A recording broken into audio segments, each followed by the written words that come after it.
लोग दावा करते हैं कि जिंदगी की रफ्तार तेज हो गई। सिख जी की रफ्तार से जिंदगी दौड़ रही, साल तेजी से बदल रहे हैं। इस बदलते हुए दौर में सरकारें दावा करती हैं कि लोगों की जिंदगी को बदलने के लिए उन्होंने विकास की गति को भी बढ़ा दिया है। एक्सप्रेसवे बनाए जा रहे हैं, फ्लाईओवर बन रहे हैं, हाई स्पीड ट्रेन तेजी से दौड़ रही हैं। चंद्रमा का सपना भारत का पूरा हो चुका है। गगनयान की तैयारी है।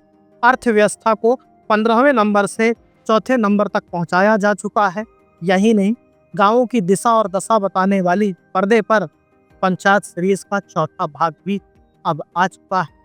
बावजूद इसके बदलते हुए साल में हर बरसात में गांव से आने वाली वह तस्वीरें नहीं बदल पा रही हैं, जहां आज भी बीमार बुजुर्ग लोगों को, गर्भवती महिलाओं को अपने घर से मुख्य मार्ग और अस्पताल पहुंचने के लिए चार पाई के चार कंधों का सहारा लेना पड़ रहा है। मध्य प्रदेश विंध्य क्षेत्र के कई ऐसे गांवों से हर साल बरसात में तस्वीरें निकलकर सामने आती। लोग इस पर आवाज भी उठाते, अखबारों में सुर्खियां भी बनती। गर्भवती महिला की गाड़ी गांव में फंसी, प्रसव के कारण मृत्यु हुई। बुजुर्ग व्यक्ति अस्पताल तक नहीं पहुंच पाया, उसकी मृत्यु हो गई। ये तमाम खबरें और टाइटल न्यूज में चलते हैं, अखबारों में आते हैं, लेकिन इस तेजी से बदलते हुए दौर, तेजी से सरकार के विकास के दावों की वो तमाम तस्वीरें पोल खोलती। आखिर वह राजनीतिक पार्टी जो अंत्योदय की बात करती है, अंतिम छोर, अंतिम व्यक्ति की बात करती है, कहती है कि अर्थव्यवस्था चौथे स्थान पर पहुंच चुकी है और तेज गति से फ्लाईओवर और तमाम ट्रेनें दौड़ रही हैं, लेकिन गांव का अंतिम व्यक्ति, अंतिम छोर तक खड़ा हुआ व्यक्ति क्यों अपने घर से अस्पताल, अपने घर से मार्केट, अपने घर से गंतव्य स्थान, वो प्रसव पीड़ित महिलाएं अपने घर से अस्पताल आसानी से क्यों नहीं पहुंच पा रही? क्यों एम्बुलेंस वहां तक नहीं पहुंच पा रहा है? तो ये बड़े सवाल हैं जो बदलते हुए दौर और सरकार के विकास के दावों की पोल खोल रहे हैं और बड़े सवाल खड़े कर। प्रधानमंत्री अटल बिहारी वाजपेयी, सत्ताधारी दल जो केंद्र में है, जो मध्य प्रदेश राज्य में, जिसे भारतीय जनता पार्टी अपना आदर्श मानती, उनके दो सपने थे। एक सपना राजनीतिक दल के रूप में, राजनीतिक व्यक्ति के रूप में पार्टी को लेकर था कि सूरज उगेगा, अंधेरा हटेगा और कमल खिलेगा।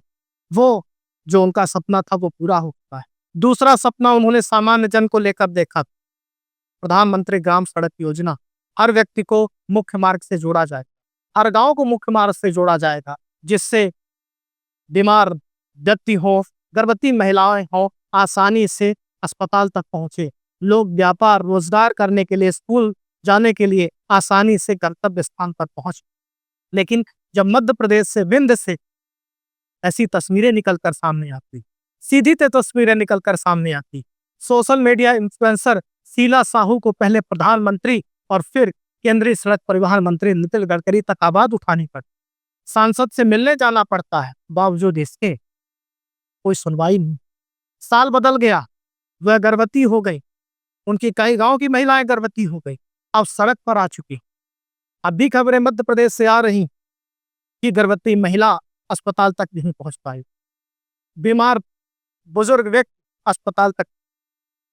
जब यह तस्वीरें आती हैं, जब खबरें आ रही हैं, जब इस तरह की वीडियोस आ रहे हैं, सोशल मीडिया इन्फ्लुएंसर आवाज उठा रहे हैं, आखिर तेजी गति से बढ़ रहे इस विकास में क्यों पंख नहीं लगे? क्यों सड़कें अभी तक नहीं बन पा रही? क्या इतना कोई कठिन बड़ा काम है? यह कार्य नहीं हो सकता। जब हम चंद्रमा तक पहुंच सकते हैं, गगनयान की तैयारी हम कर सकते हैं, तो गांव में वो सड़कें नहीं बनवा सकते हैं कि सामान्य व्यक्ति अपने जीवन में सामान्य तरीके से जीवन यापन गांव में ही कर पाए? क्या लोकतंत्र में इसे विकास के पैमानों से अलग रखा गया है?